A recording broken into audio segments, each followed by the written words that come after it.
ಅಕ್ರಮ ಸಂಬಂಧದ ಪ್ರಕರಣಗಳನ್ನ ತಪ್ಪು ಎಂದೇ ಪರಿಗಣಿಸಬೇಕು. ಹೀಗೆ ಮಾಡೋದ್ರಿಂದ ಮದುವೆಯ ಪಾವಿತ್ರ್ಯತೆ ಉಳಿಯುತ್ತೆ ಅಂತ ಕೇಂದ್ರ ಸರ್ಕಾರವು ಬುಧವಾರ ಸುಪ್ರೀಂ ಕೋರ್ಟ್ಗೆ ಹೇಳಿದೆ.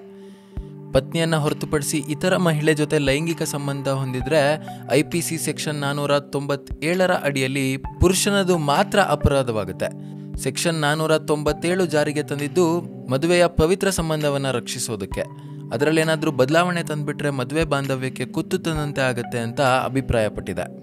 ವಿವಾಹಿತ ಪುರುಷನು ಮತ್ತೊಬ್ಬ ವ್ಯಕ್ತಿಯ ಪತ್ನಿ ಜೊತೆಗೆ ಒಪ್ಪಿಗೆಯ ಲೈಂಗಿಕ ಸಂಬಂಧವನ್ನು ಇರಿಸಿಕೊಂಡ್ರೆ ಅದಕ್ಕೆ IPC ಅಡಿಯಲ್ಲಿ ಪುರುಷನಿಗೆ ಮಾತ್ರ ಇರುವ ಶಿಕ್ಷೆ ಬಗ್ಗೆ 157 ವರ್ಷದ ಹಳೆಯ ಲಿಂಗ ಅಸಮಾನತೆ ವಿಚಾರದ ಸಂವಿಧಾನಿಕ ಮಾನ್ಯತೆ ಪರಿಶೀಲಿಸಲು ಕಳೆದ ಡಿಸೆಂಬರ್ನಲ್ಲಿ ಸುಪ್ರೀಂ ಕೋರ್ಟ್ ಒಪ್ಪಿಗೆ ನೀಡಿತು.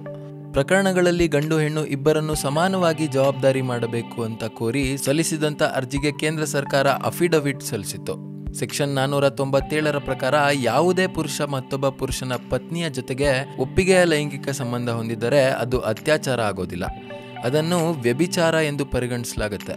ಈ ಅಪರಾಧಕ್ಕೆ 5 ವರ್ಷದವರೆಗೆ ಜೈಲು ಶಿಕ್ಷೆ ವಿಧಿಸಬಹುದು ಅಥವಾ ದಂಡ ಹಾಕ್ಬೋದು ಅಥವಾ ಜೈಲು ಹಾಗೂ ದಂಡ ಎರಡೂ ವಿಧಿಸಬಹುದು ಅಂತ ಸುಪ್ರೀಂ ಕೋರ್ಟ್ ಹೇಳಿತು. ಅಂತಹ ಸಂದರ್ಭದಲ್ಲಿ ಮಹಿಳೆಯನ್ನ ತಪ್ಪಿಗೆ ಪ್ರೋತ್ಸಾಹಿಸಿದ್ದಕ್ಕೆ ಶಿಕ್ಷಿಸಲು ಸಾಧ್ಯ ಇಲ್ಲ ಅಂತ ಸುಪ್ರೀಂ ಕೋರ್ಟ್ ಹೇಳ್ತಾ ಇದೆ. ನಿಮಗೆ ಈ ತೀರ್ಪಿನ ಬಗ್ಗೆ ಏನು ಅನ್ಸುತ್ತೆ? ಇದರಲ್ಲಿ ಮಹಿಳೆ ಹಾಗೂ ಪುರುಷರು ಇಬ್ಬರನ್ನು ರೆಸ್ಪಾನ್ಸಿಬಲ್ ಮಾಡಬೇಕಾ? ನಿಮ್ಮ ಅಭಿಪ್ರಾಯನ ನಮಗೆ ಕಮೆಂಟಲ್ಲಿ ತಿಳಿಸಿ. ಇದೇ ರೀತಿ ಇನ್ನಷ್ಟು ಹೆಚ್ಚಿನ ಸುದ್ದಿಗಳಿಗಾಗಿ ನಮ್ಮ ಚಾನೆಲ್ನ ಸಬ್ಸ್ಕ್ರೈಬ್ ಮಾಡಿ.